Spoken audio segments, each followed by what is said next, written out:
Welcome to Drew Tutorial. If you're new here, special welcome. In this video, I'm going to show you how to use templates. To start, click on templates right here in the right corner.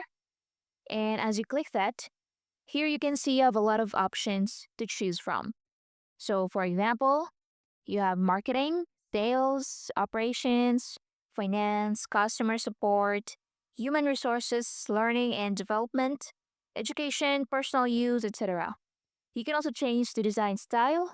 You have geometric, minimalist, modern, if you want it to be more colorful, professional, playful, etc.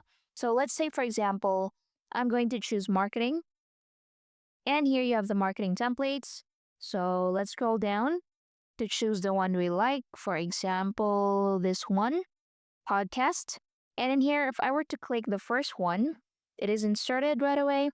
So let's say I want to change this text right here to lovely podcast. So if I were to go ahead into the beginning and press on the play button,